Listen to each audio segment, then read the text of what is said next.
can't buy. It resides between my eyes. Walked through the fire, came out better on the other side. See, life's like a beach if you find the sand. And right now, I feel like $100,000. You are listening to Inspired Insider with your host, Dr. Jeremy Wise.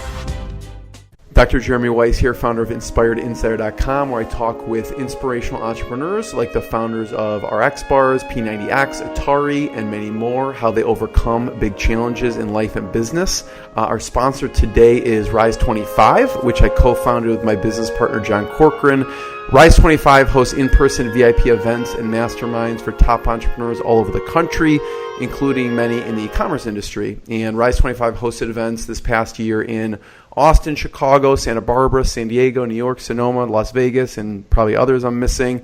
So if you see the value of immersing yourself with other top entrepreneurs to connect and collaborate, to get your business to the next level, contact us, see where our next event is going to be at rise25.com. I'm going to intro you to today's guest. Dylan, you were actually at one of our events in San Diego. A half ago. It was fantastic and economically fruitful. That is, by your pillars of acquisition, conversion, retention. We'll get into that. That's important to you. So I'm glad you loved it. It was great to have you there and contribute. So today we have Dylan Whitman, co-founder of BV Accel. Full name is Brand Value Accelerator. They're one of the fastest growing Shopify-focused agencies in the world. Acquisition plus conversion plus retention are their three pillars for their e-commerce philosophy. So when you go to their site, you actually see that front and center. And when I saw that, Dylan, I was like, this is my kind of company. Okay? Yep. They provide disruptive e-commerce strategy and implementation, and they've served high-growth brands including Movement Watches, Red Bull, Mizzen and Main, Barkthins, and many, many more. BV Accel is headquartered in San Diego, California, with offices in New York, Los Angeles, Columbus, Mexico, and Melbourne, Australia. Correct. Dylan, thanks for joining me. Thank you for having me. I really appreciate it. I'm really excited. What do you do? How do you help like a watch company with retention? So what we try to think about is, let me give you an example of retention that people might not think of, and how it goes with conversion. So let me give you an example of Kopari, if you don't mind. Yeah. You've got someone that think about Nosto even from a retention standpoint. Retention is equally about you leveraging previous data to show people more things that they'll want to buy and not just getting them to buy the same thing again. And I think a lot of people don't think about that in that context, right? So from a retention standpoint, it might be leveraging both on Kopari and Movement, a dynamic yield. Dynamic yield's a optimization platform that we use. It does predictive kind of merchandising and whatnot, or optimizations. So maybe we want to look at what's their previous buying history and merchandise the site with the thing that's most likely to be the next thing they would want. So that but we're leveraging that previous customer data, right? So not only are they kind of converting, we're helping them retain that customer by doing that. The other things we do are outbound kind of retargeting campaigns that are based. We don't do that with Movement because they do that in-house, but outbound retargeting campaigns that are designed to bring people back and get them to purchase again, right? Things of that nature. What we don't do the traditional email marketing and things of that nature. But what we do is try to say, when people come back, how are we getting them to buy again? How do we show them something new and interesting based on what they bought before? Does that make sense? Yeah, for sure. So from it sounds like Movement, the conversion retention are big. You do some acquisition stuff, but they have a lot of in-house team. And it sounds like with Kopari, you do some acquisition stuff. You help them with acquisition and conversion and retention. Talk about that. What will be the best example from an acquisition standpoint or from the sites? Sure. So from Kopari or from just like as an example, one of our clients for acquisition is Mizzen and Main. So we worked with Mizzen and Main for a long time, helping them to acquire new People customers. love their stuff. Dude, so good. The product is so and we've ran advertising for them to help them acquire new customers, right? I guess the thing that we try to do is say, here's our suite of what we do. Right. And there's some clients, even ones we have 150 clients now, so I'm not totally as in the weeds on them all as I used to be. But overall, the way that we look at that is we look and say, what's your overall capabilities internally? Yeah. And how can we augment that in an a la carte way to help you get the full kind of suite of things you need to execute upon? So some of them will be affiliate and web design and development. Some will be just media buying. Some will be... See, I would imagine, Dylan, people come to you and they don't even realize you do this stuff. They have this vision of what you do, which is different from what you actually do. Sure. And then when they approach you, then they probably are like, "What? You do all that?" Right? Yep. So what kind of stuff do you do under the acquisition, the conversion, and the retention? Okay. Acquisition. We run affiliate marketing campaigns. We run paid social campaigns. We run paid search campaigns. And we actually have a team now that's focused on acquiring customers on Amazon, because that's table stakes now. On conversion, we're doing personalization. We're doing data-driven web design and development. And we're doing kind of road mapping and priorities and strategy from that standpoint. From the retention standpoint, it's more about how can we, with Kopari, how can we work with, outside of the things I talked about, like specialized retargeting and merchandising on a site for retention, how can we also work closely with their email service provider? So Kopari works with email aptitude. So how can we work with email aptitude to make sure that their retention email or the product there is in line with what the merchandising experience is on the site when they click through from that email, right? But we look at it and say those are the three pillars of things. We have a multitude of services within them, but we want to work with you holistically and strategically, even if you're executing some portions of that, to make sure that it's integrated across those things. The more that you can be integrated and personalized across those, I think the better. Who's a good client for you? Like, I'm thinking maybe someone's like, well, maybe I'm too small for BV Accel because they do bigger brands. What's the kind of the entry point where it makes sense for them to engage you in one of these aspects or all of them? I would say, at the very low end, $8,000 to $10,000 a month on a retainer fee. On the high end, we have people paying $50,000, $60,000 a month. So it really varies. But $8,000 to $10,000 a month. Typically, our clients are fast growth companies doing a couple $1 million a year. So they've grown really fast and they just want to accelerate on it. Or they're larger companies who have substantial revenues that want to continue to further increase those, right?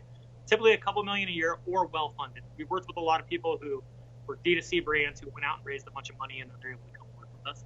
And really, again, it goes back to those things I was talking about, which is, we are not the best agency for everyone. We made a decision that we wanted to have the best talent, and that's not cheap. We wanted to put in the right amount of effort, and we want to find people that want to invest in really doing those things right. And that doesn't mean that a different approach is wrong, but if you do think that approach is right, we want to do it right. We don't want to dip our toe in. Does that make sense? Totally. Other things that make a great client for me are pays their bills on time. That's critical. I know it sounds silly almost, but seriously, I don't think people realize the impact that paying your vendors on time creates in your relationship. Because when you're a great client that's paying your bills on time, everybody notices that, sees that. It doesn't put stress on the team where they're having to go to bat for you and say, let's keep working for them, or you know what I mean? So pay your bills on time. And then the third thing is that they have to work within our process. So one of the things that I think has allowed BV Accel to scale, it has been critical to it, is that we have a really defined project management and account strategy process that we go through. And where we find challenges is when people refuse to go through the process. They want to be special, they want to have their own things. What people don't realize is that when you don't go through the process, you create a ton of extra inefficiency in your project. It causes overburns, it causes you to not get the things that you want out of it, it causes frustrations on the part of the teams. And so we've had to fire clients because we're not able to follow the process. Who should be using you that's not? Like you said, kind of going to the next level. Yeah. And now, I don't know if the term punching above your weight class really holds true, but you're a smaller fish, right? Mm-hmm. Who's in that tier that should be using you? The funny thing, though, FYI, is those fish are now trying to jump on the Shopify Plus pond, right? But the interesting thing about that is that we've now developed the pedigree within that. So even when we compete against a lot of those guys, we still win the project. You have an expertise there. We have the expertise, and these guys are trying to learn on these people's dimes. And yes, they're a great, successful agency that's deployed Magento and Demandware instances successfully, but a lot of them really struggle with Shopify. And they struggle for a couple reasons. Number one, it's a completely different architecture and system and way of doing things, right? So not only is there a different coding language, but it's a whole different logic kind of around how you do things. And that's challenging. We've done it so many times with so many large use cases that we are the best choice for a large enterprise brand migrating to Shopify. Hands down, I believe. I think that's why we win most of those contracts that we go. We have the most experience, done it the most amount of times. We're going to get the most predictable. I think that the people that should be using me and aren't are really along the same lines of the people that are using Magento and should be using Shopify Plus. If you are a large brand and you are spending most of your monthly retainer on maintenance and not growing revenues, and you don't have some kind of crazy use case of international B2B with some, when I could look down the list of Demandware clients and Magento clients, and I can see so many people that would be saving hundreds of thousands of dollars a year on their Shopify store versus their Magento or Demandware or something like Magento Enterprise, and so much money on. So why is it stopping them? Is it just a fear of unknown? Different things.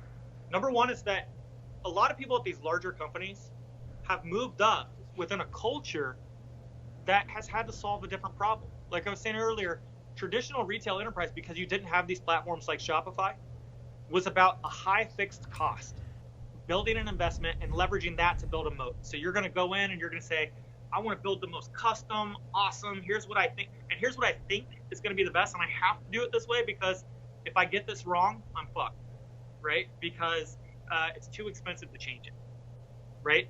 And there's this mindset that that's the way you have to do these really expensive builds. It's just starting to shift, but that's a cultural thing where people came up from. Yeah.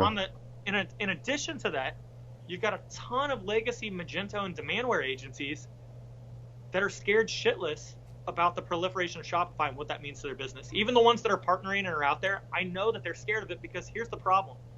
A Shopify build, even at the expensive end of our side, is substantially less expensive than a Demandware. Let me give you an example. We had a build that we did that was about $250,000 on Shopify Plus total. They had, and their retainer is, $3,000 or $30,000 a month, let's call it. And that's all going into actually impacting the front end and making demonstrable changes and revenue and experience, right? Their last build on Magento Enterprise was $1 million, and they were paying a $70,000 a month retainer. Wow. They're getting more work product for a fraction of the cost from us at a faster speed, where they're able to try out new things much faster because they integrate so efficiently at a fraction of the cost. And they can take that cost and they can put it into acquiring customers. Love it, Dylan. Dylan, first of all, I just want to thank you. This has been fantastic. And I can talk to you all day. Like when you said, I have dinner at 7, I would take you up on that and we would just talk and break down every single site that you've worked on and the acquisition, conversion, retention, because I love this stuff and I love talking to you. And I have so many questions about, shifting from Shopify to Shopify Plus, Magento to Shopify, mistakes, luck, hiring, all this stuff. But I'm going to let you relax because you just got married. And I just want to end with, first of all, people should check out BV Accel, BVAccel.com.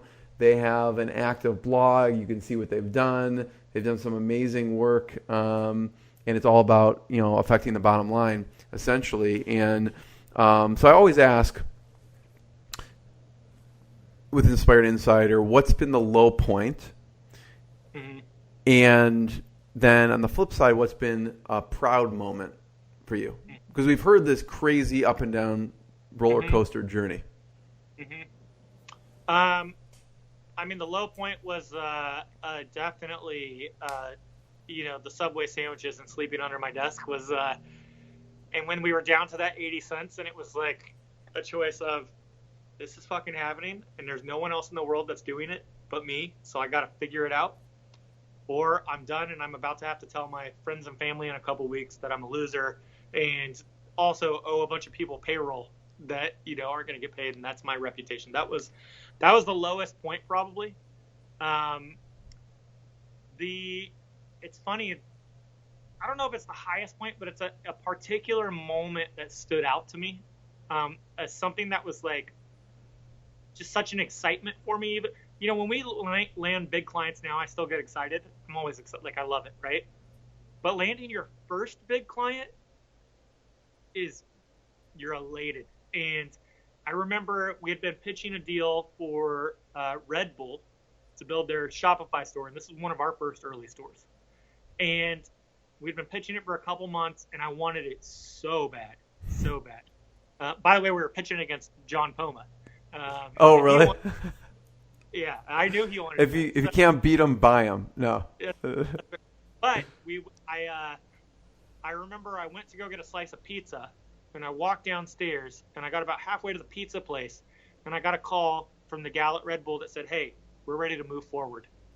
And by the way, this was right around the time when we had serious economic challenges, right? And that was one of the deals that helped us really get through that.